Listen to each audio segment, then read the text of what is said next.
Class 8 math NCERT CBSE के book से chapter number 4 का page number 60 think discuss and write question number 2।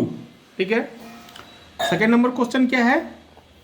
Can you draw a parallelogram bats BATS where BA is equal to 5 centimeter, AT is equal to 6 centimeter and AS equal to 6.5 centimeter।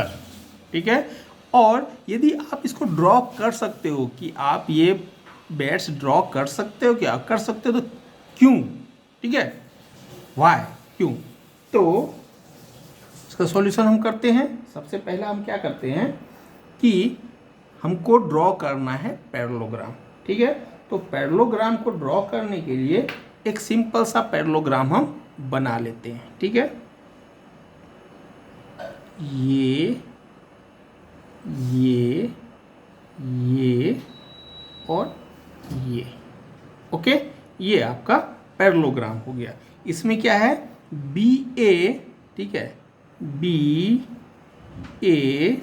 ठीक है, बाद में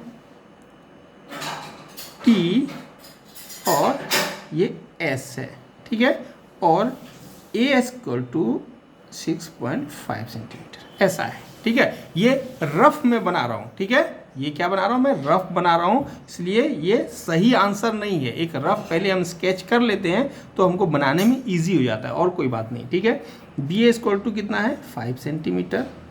ठीक है, AT equal to 6 centimetre. AT ये बड़ा है, okay, 6 centimetre, okay, and AS equal to 6.5 centimetre, 5 centimetre ये दिया हुआ है। ठीक है, अब हमको ये बनाने का है कि, लेकिन पूछ रहा है, सिर्फ क्वेश्चन पूछ रहा है कि कैन यू ड्रॉ, क्या आप ड्रॉ कर सकते हो? ये नहीं, बनाने के लिए बोल नहीं रहा है, सिर्फ ये पूछता है कि कैन यू ड्रॉ।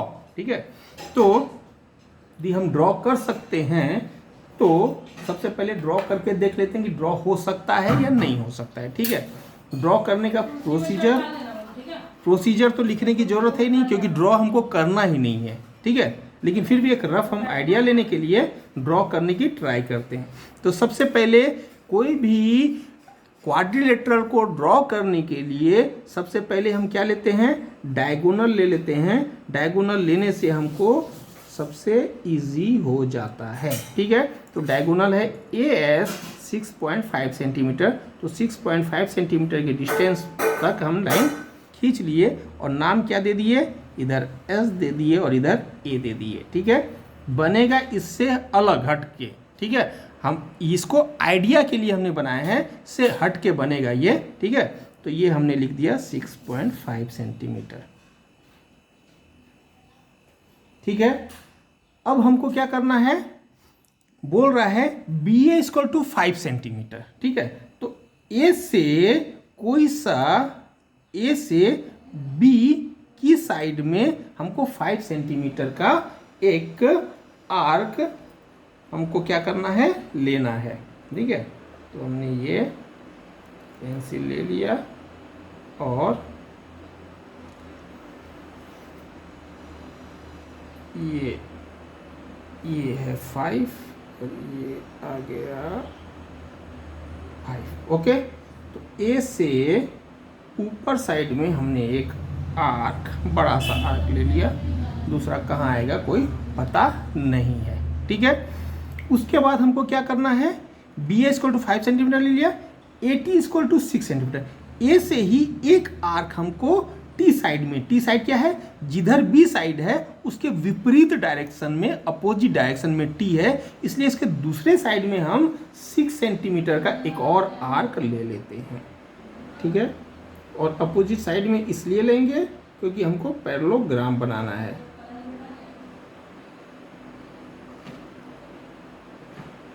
ठीक है, ये 6 सेंटीमीटर हो गया। अब ये हम इसको, इस आर्क को 6 सेंटीमीटर का एक आर्क ले लिए। ठीक है, अब आपके पास क्या आ गया? B साइड का BA ले लिया हमने, AT equal to 6 centimetre, A से T के तरफ भी ले लिया, and AS equal to 6.5, A equal to 6.5 भी हमने ले लिया। ठीक है, अब इसका दूसरा पॉइंट हमको नहीं दिख रहा है। ठीक है, ठीक है, इसका दूसरा पॉइंट हमको नहीं दिख रहा है। तो दूसरा पॉइंट हमको कहाँ से आएगा? हमको ड्रॉ करना है पैरेललोग्राम। पैरेललोग्राम में क्या होता है कि अपोजिट साइड्स, ये मैं आपको थोड़ा सा पीछे लेके चलता हूं पैरेललोग्राम में, कि पैरेललोग्राम का क्या है थ्योरी। पैरेललोग्राम में अपोजिट साइड्स इक्वल होते हैं, अपोजिट एंगल इक्वल होते हैं, डायगोनल बाइसेक्ट करते हैं। ओके, तो अपोजिट साइड इक्वल होते हैं। अब हम इस प्रॉपर्टी का यूज इसमें करेंगे। ठीक है, तो जो हमने लिया था ए से, ठीक है, ए से हमने बी 5 सेंटीमीटर लिया था। तो जो भी लाइन आएगा वो ये लेंथ जो भी आएगा 5 सेंटीमीटर आएगा ये लेंथ। यदि इधर 5 सेंटीमीटर है तो 5 सेंटीमीटर के अपोजिट इधर होगा, तो इधर भी हमको 5 सेंटीमीटर चाहिए होगा। अच्छा, यहाँ से हमने 6 सेंटीमीटर लिया लेंथ, ये 6 सेंटीमीटर है लेंथ। ठीक है, चाहे इधर से यहाँ लाइन खींचिए, इधर लाइन खींचिए, ऐसा लाइन खींचिए या ऐसा खींचिए, कुछ भी खींचिए, लेकिन 6 सेंटीमीटर ये लेंथ आएगा ही आएगा। ठीक है, तो यदि ये 6 आएगा तो इसके अपोजिट इधर होना चाहिए, ये भी 6 होना चाहिए। तो जो मैंने ये 6 लिया, ये जो 6 लिया, तो हम यहाँ से 6 का एक कटिंग अपने मर्जी से कर देते हैं।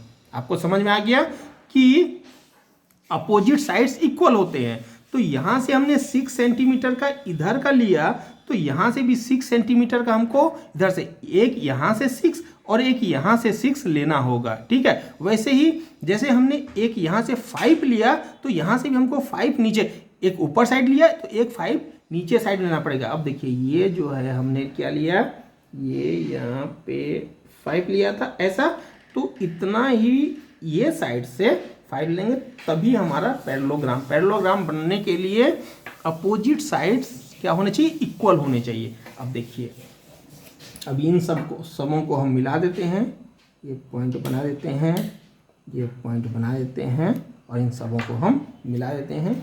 देखिए पैरेललोग्राम बना कि नहीं बना।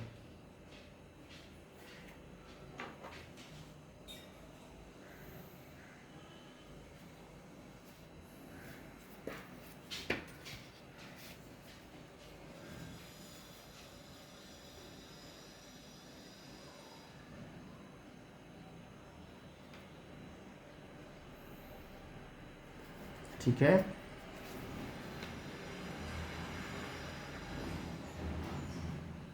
चूंकि इसमें यूनिक क्वाड्रिलेटरल बनाने के लिए नहीं बोल रहा है, सिर्फ बोल रहा है पैरेललोग्राम। ये नहीं बोल रहा है कि यूनिक क्वाड्रिलेटरल बनाइए कि जैसा बना वैसा ही बार बार बने, वैसा कुछ नहीं बोल रहा है। इसमें अपना क्वेश्चन ये है कि हमको क्या चाहिए कि एक पैरेललोग्राम बना दीजिए। सिर्फ एक पैरेललोग्राम बन जाएगा क्या? Can you draw? क्या ड्रॉ आप कर सकते हैं क्या?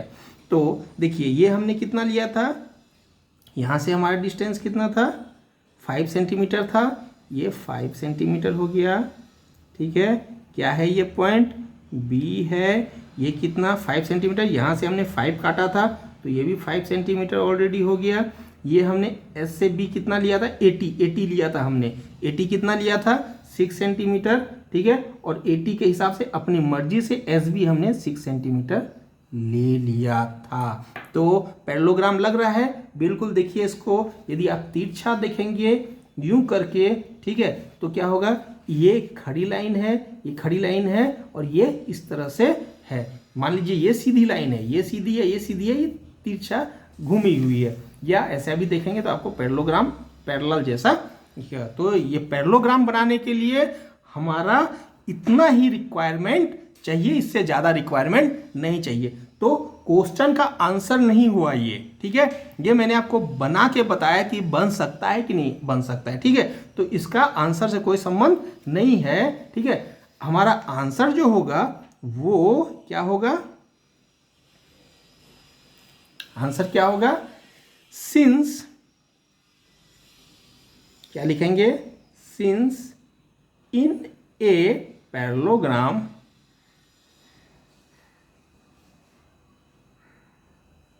इन ए पैरेललोग्राम, पैरेललोग्राम में क्या होता है, अपोजिट साइड्स आर इक्वल, ठीक है, अपोजिट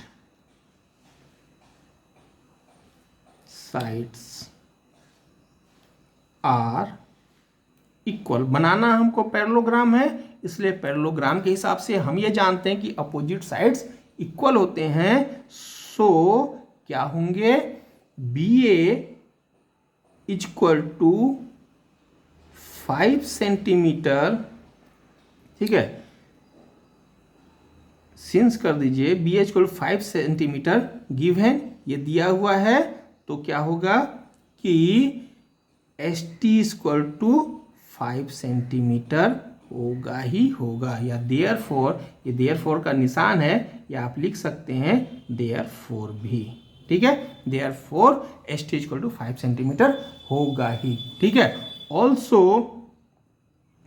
ऑल्सो सिंस क्या है कि क्या दिया हुआ है, 80 इक्वल टू 6 सेंटीमीटर दिया हुआ है, 80 इक्वल टू 6 सेंटीमीटर क्या है, गिवन है, ये दिया हुआ है, ठीक है। तो देयरफॉर क्या होगा कि बी एस इक्वल टू भी 6 सेंटीमीटर होगा। ये सब मैं आपको करके दिखा दिया हूं कि B H equal to 5 centimetre था, तो एस टी 5 सेंटीमीटर हमने लेके सीधा काट दिया था, ठीक है। वैसे 80 इक्वल टू 6 सेंटीमीटर हमने पहले लिया था, बाद में हमने क्या किया, बी एस इक्वल टू यहाँ से हमने 6 सेंटीमीटर का सीधा रेडियस का हमने कट कर दिया, ठीक है। तो ये हमारा हो गया। तो अब क्या है कि नो, ठीक है, वी हैव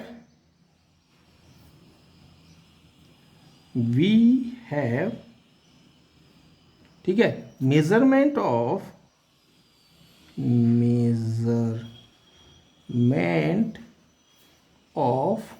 4 साइड्स के हमारे पास मेजरमेंट हैं, ठीक है, 1 2 3 4 साइड के मेजरमेंट है, एंड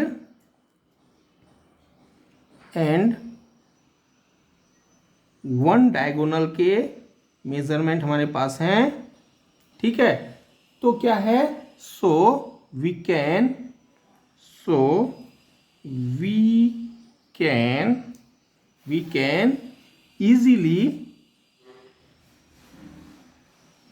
easily construct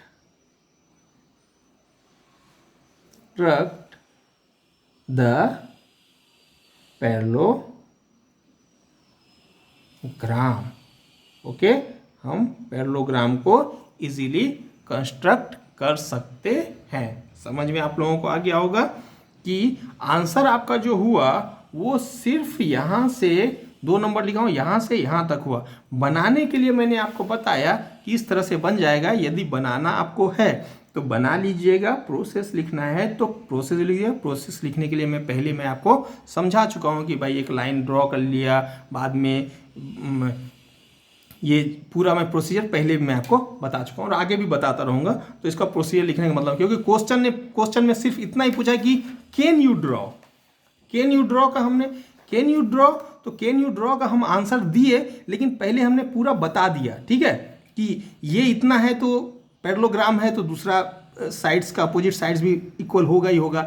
80 इक्वल 6 है तो अपोजिट साइड का जो मेजरमेंट होगा वो भी इक्वल होगा ही होगा। तो इतना ही हमको आंसर देने का था, ठीक है।